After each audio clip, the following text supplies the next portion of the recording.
gbọ́ ọ̀rọ̀ Olúwa láti ẹnu ajínrere James Adeniyi tí gbogbo ènìyàn ń pè ní kinikinse láti iléeṣẹ́ ìránṣẹ́ Easy Yoke Gospel Ministry.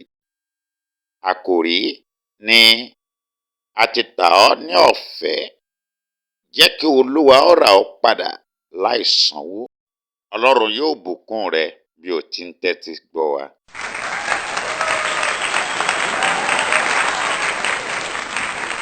Bá mi kọrin kan, ó ní pariwo ṣó níwọ̀nba, pariwo àjẹ́ níwọ̀nba, olórí ogun tó ń jà ọ́, mo ní ó wà nínú rẹ̀, ìwà ni ìwà rẹ ní olórí ogun tó ń jà ọ́.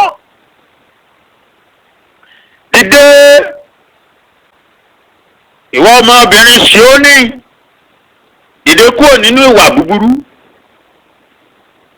dìde kúrò nínú ìjà, dìde kúrò nínú asọ̀, dìde kúrò nínú òdì yíyàn, ìgbéraga, dìde kúrò ńbẹ̀. Nítorí báyìí ni Olúwa wí, a ti tà yín lọ́fẹ̀ẹ́, a ó sì rà yín padà láìsanwó. Arákùnrin àti arábìnrin tí ó ń gbọ́rọ̀ mi, àkòrí ìwàásù yìí ni a ti tà ọ́ lọ́fẹ̀ẹ́, a ó sì rà ọ́ padà láìsanwó. Ìwé Àìsáyà ni mò ń kà lọ́wọ́lọ́wọ́, Àìsáyà 52.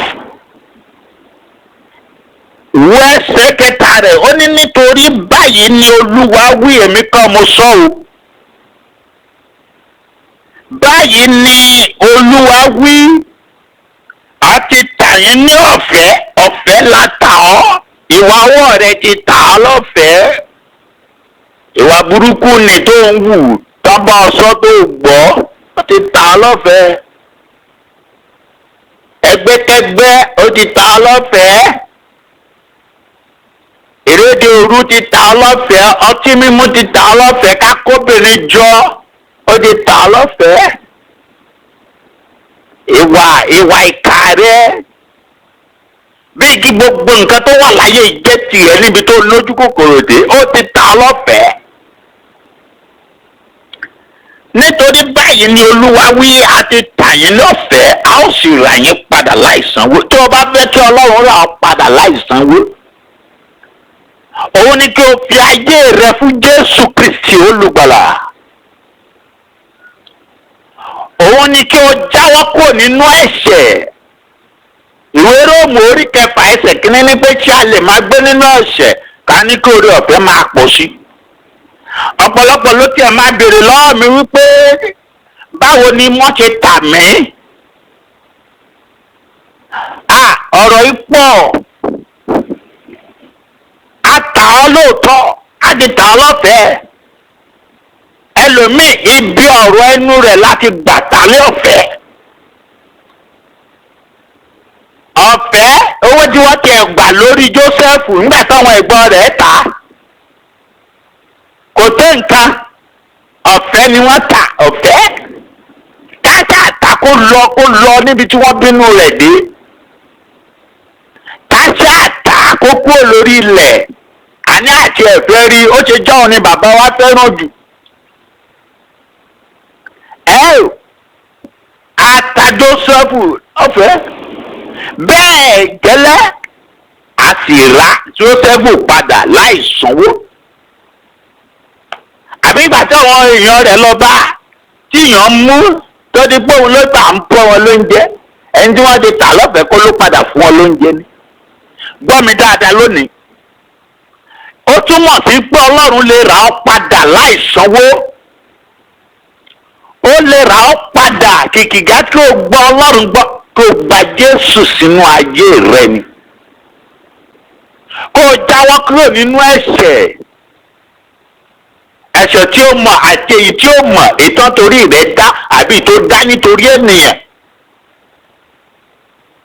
Gbọ́ mi dáadáa lónìí. Ẹ̀ṣẹ̀ rẹ ló ta ó. ẹlòmíì wá báwo náà ṣe tàn mí. Wọ́n lè tà ọ́ nípa tẹ̀mí, wọ́n lè tà ọ́ nípa tara.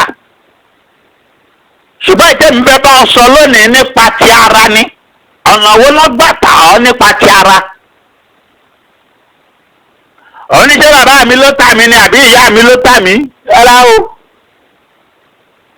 Ọ̀pọ̀lọpọ̀ ènìyàn ló jẹ́ pé fúnra rẹ̀ ló ti tara rẹ̀ nípa ìbálòpọ̀ òdì. Ó ti tara rẹ̀ lọ́fẹ̀ẹ́. Ìjọba di obìnrin ọ̀dọ́mọbìnrin tó yẹ pé kó máa lé pátá ọkùnrin mú kiri. Nítorí owó, ó tara rẹ̀ lọ́fẹ̀ẹ́ ni o. Rí ohun tí ò tí ì tó ra wọlé. Ó tara rẹ̀ lọ́fẹ̀ẹ́ ni. Ọ̀pá ní báwo ni òun ṣe tara òun lọ́fẹ̀ẹ́. Àyànmọ́ tí Olúwa dá fún ọ láti jẹ́ ènìyàn láyé. Ó wá mú òun ta kiri fáwọn ọmọbìnrin. Obìnrin kan ò tú ọ bí kò máa bàlẹ́ méjì mẹ́ta èmi àti ẹ̀kúbìnrin mẹ́ta mẹ́rin wọlé aṣẹ́wó lẹ́ẹ̀kan náà. Ó tara rẹ ni o. Ọlọ́run kan ló tà ọ́. Ìjà wa lè máa gbénú ẹ̀ṣẹ̀ ká ní kó orí ọ̀fẹ́ máa pọ̀ sí i. Nítorí báyìí ni Olúwa wí. Àti tà yín lọ́fẹ̀ẹ́ o. Wọ́n fúnra rẹ̀ dẹ̀ ló tara rẹ̀ mi sọ bẹ́ẹ̀. Ó tara rẹ̀ lọ́fẹ̀ẹ́ ló bá tán. Ọkùnrin tó mọ̀ pé kò lè fẹ́ ọ. Kọ́ ló gbé ìdílé fún orò ọlóyún tán bámú. Ó wá ní ọ padà sílé òbí rẹ̀ ìjọ́ tí ìwà tara rẹ̀ lọ́fẹ̀ẹ́. Ìwọ ọkùnrin náà máa gbọ́ mi. Ìwà tó fọ́mọ lọ́mọ lẹ́yìn tó tó lè dàlà àbí tó ní kó lọ ṣe owó ìjọ́ tí ìta destiny rẹ̀ lọ́fẹ̀ẹ́ báyìí. Ó tara rẹ̀ lọ́fẹ̀ẹ́ ó dá kó wọ́ọ̀nù àti rárá rẹ̀ padà báyìí. Òun ló jẹ́ kí èmi máa pariwo kò ń ṣe pé mò ń bú ọ o gẹ́gẹ́ bí ajínrere. Kò ń ṣe pé mo kàn jẹ́ láti sọ wípé mo fẹ́ sọ̀rọ̀ sí ọ rárá o. Mi ò dìde àti sọ̀rọ̀ sẹ́nikẹ́ni ṣùgbọ́n láti wàásù òkodoro ọ̀rọ̀ Ọlọ́run pọ̀ ni. Fúnra rẹ̀ wò ó bó ló ti gbà tara rẹ̀ lọ́fẹ̀ẹ́. Ó tara rẹ̀ ò gbowó bó tẹ̀ tilẹ̀ gbowó wọ́n lè jẹ́ nǹkan fún ọ.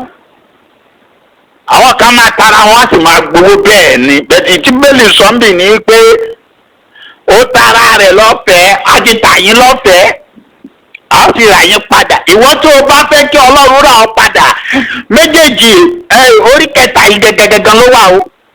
Isaiah 52 ẹsẹ̀ kẹta rẹ̀ ni mò ń kà lọ́wọ́lọ́wọ́ báyìí o.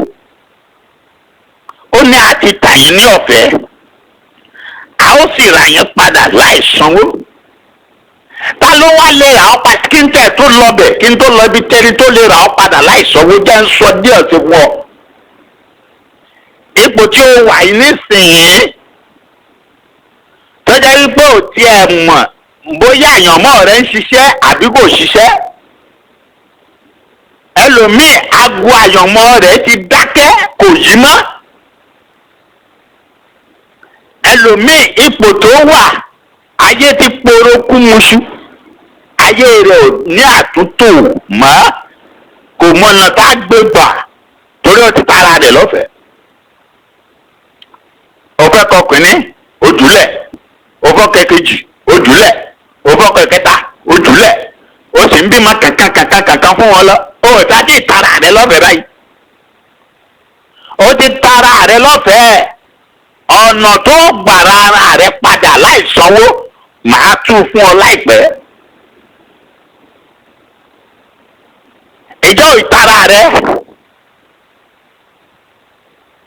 ìjọ ò tí ìtara rẹ̀ bọ̀dá àǹtí ìjọ ẹ̀ tí ìtara yín nípa ọ̀rọ̀ sísọ kẹ́ máa ṣe gbéborùn kiri ẹ ti rojọ́ lé yín fàjẹ́ ẹ ti rojọ́ lé yín fóṣó ẹ ti rojọ́ lé yín fẹ́ mèrè. Ibi tí níbi ẹjọ́ rírò kiri ó ti rojọ́ rẹ fún abínú ẹni ó wá ní ìtara rẹ lọ́fẹ̀ẹ́ ó ti tà á ó ti tara rẹ lọ́fẹ̀ẹ́ o ọ̀nà tó gbà rárá rẹ padà ní kó tẹ́tí gbọ́. Báwo ló ṣe lè rárá rẹ padà? Mo sọ fún ọ pé mo sì ń bọ̀ lórí rẹ̀. Àyè pọ̀ lónìí. Ó tara rẹ nípa ìbálòpọ̀. Ó tara rẹ nípa iṣẹ́. Ibi iṣẹ́ tí wọ́n fi ọ́ sí. Tọ́rọ̀ pé olódodo ní àṣewọ̀ ló ń kówó jẹ. Ìwọ lejò tó ń kówó jẹ àtijọ́ láti ní ejò tí ń kówó jẹ Nàìjíríà lánàá ayé ti ṣe mí. A ti mọ̀ pé a ti tara wa lọ́fẹ̀ẹ́ báyìí. Ọ̀nà wo la ó gbà rárá wa padà? Bọ̀dá mi àti àǹtí mi, ọ̀nà wo ló fẹ́ fi rárá rẹ padà báyìí? O ti tara rẹ lọ́fẹ̀ẹ́ o. Wàrà rẹ padà. Èké ṣíṣe ọ̀nà yìí ló gbà tara rẹ lẹ́fẹ̀ẹ́ nínú ìwé Gàlátíà náà wà bá ń bẹ orí karùn-ún. Kà Gàlátíà orí karùn-ún láti ẹsẹ̀ kìíní dé gbẹ̀yìn. Wàríṣẹ́ tara tó fi tara rẹ lọ́fẹ̀ẹ́ bí ìrédè òru wọ bí a kájà máa jẹun ṣáá kò sí ọmọ bí tí a kì í jẹun ojú kòkòrò ìrédè òru ìwà tara ni wàrí tí ń ṣe tẹ̀mí náà ń bẹ tó lè fi rárá rẹ padà láì sanwó. Ó tara rẹ ọ̀nà tó wàá gbà rárá rẹ padà àbẹ́ni tó yẹ kó gbà ọ́ padà ó sá fún. Ìwé Jòhánù orí 3 ẹsẹ̀ 16 ní pé torí pé Ọlọ́run fẹ́ ráyé tó bẹ́ẹ̀ gẹ́ ó fẹ́ mọ bíbí rẹ̀ kó tó fún wa pé ẹnikẹ́ni tí ó bá gbàgbọ́ kì yóò ṣègbé ṣùgbọ́n yóò ní ìyè àìnípẹ̀kun. Ìjọba fẹ́ ní ìyè ó fẹ́ rárá rẹ padà láì sanwó.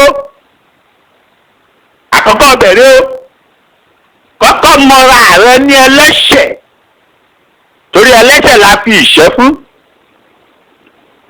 Kọ́kọ́ mọ̀ wípé ohun tó ń ṣe ò dáa.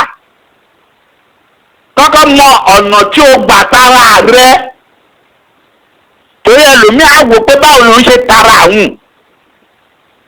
Kọ́kọ́ mọ ọ̀nà yẹn torí o mọ̀ àbí tó bá máa tọra rẹ jẹ o mọ̀ obìnrin mọ̀ ọkùnrin mọ̀ ọmọdé mọ̀ àgbà mọ̀ àgbàlagbà ẹ̀mí ìkàmá ìtì ìfisí ilé iṣẹ́ kan ni yóò jẹ́nu ní torí kí ni ìwọ lè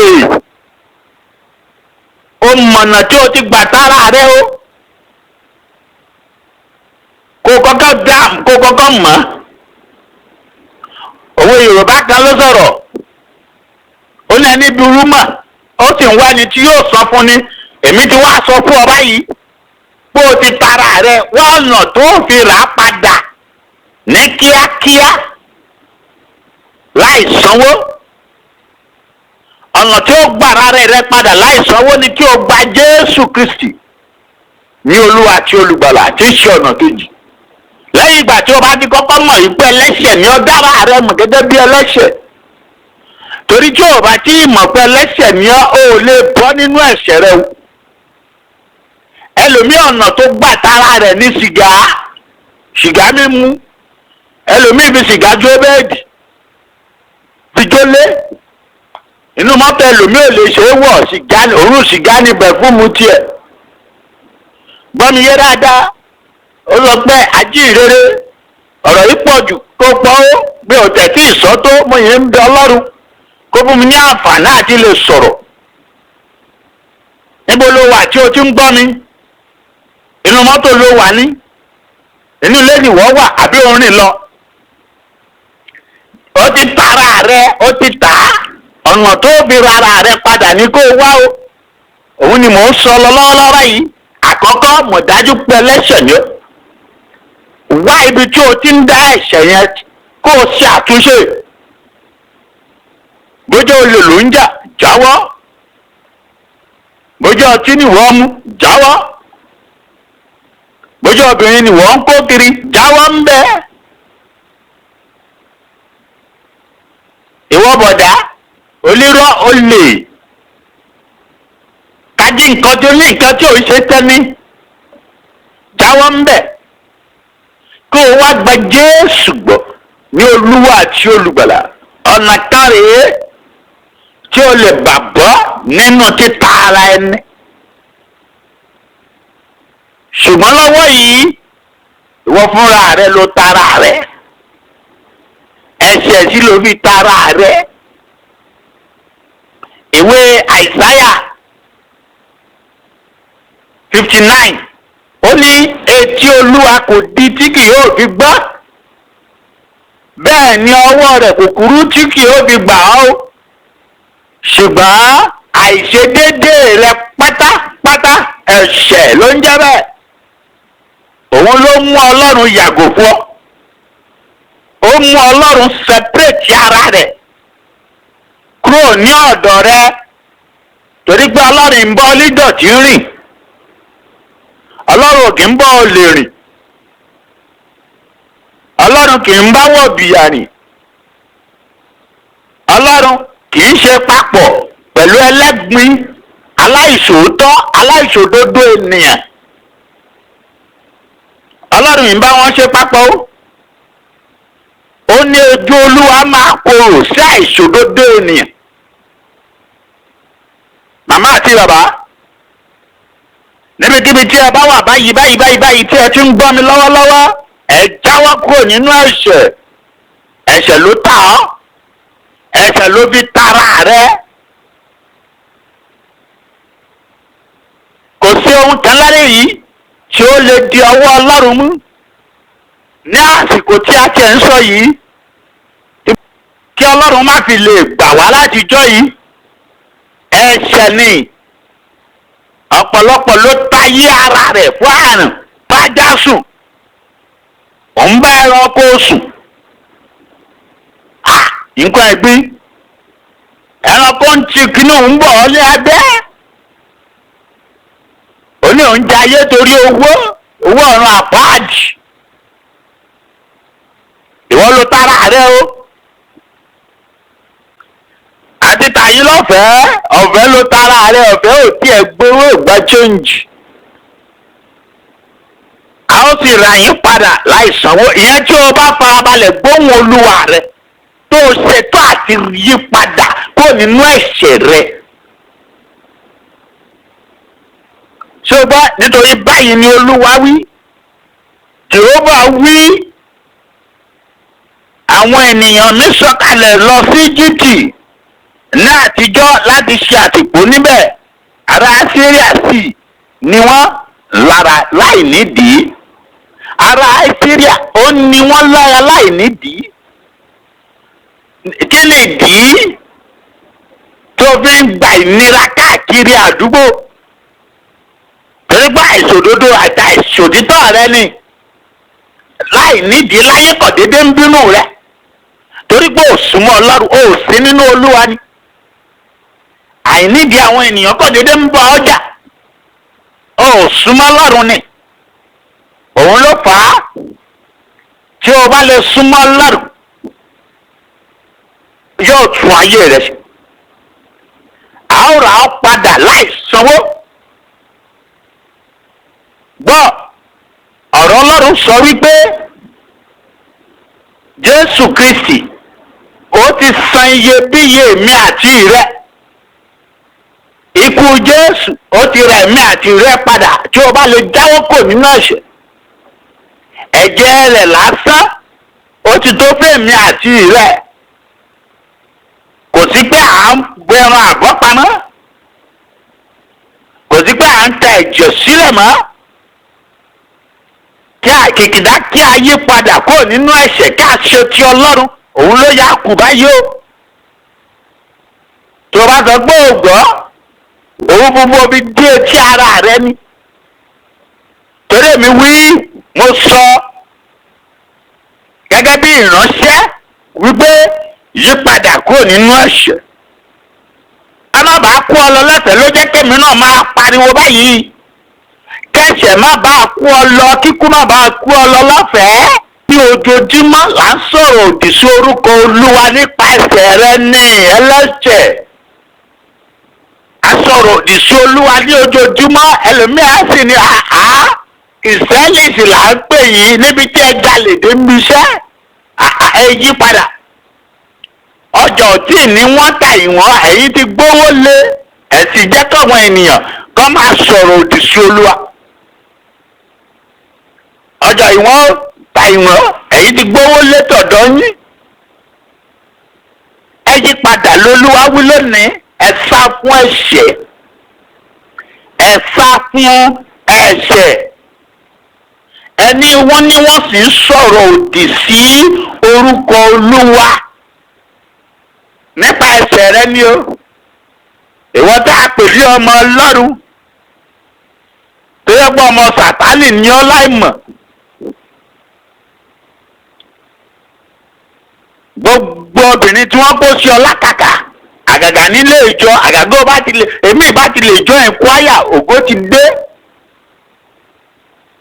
Àbí kó máa bá ọmọ ọlọ́mọ sùn kiri. Mo sọ fún ọ, má sọ pé ò gbọ́, ó lè jẹ́ ìwọ gangan lọ̀rọ̀ yìí bá wí. Kí n tó kúrò lórí ìwàásù yìí, jẹ́ ń kọrin kan fún ọ.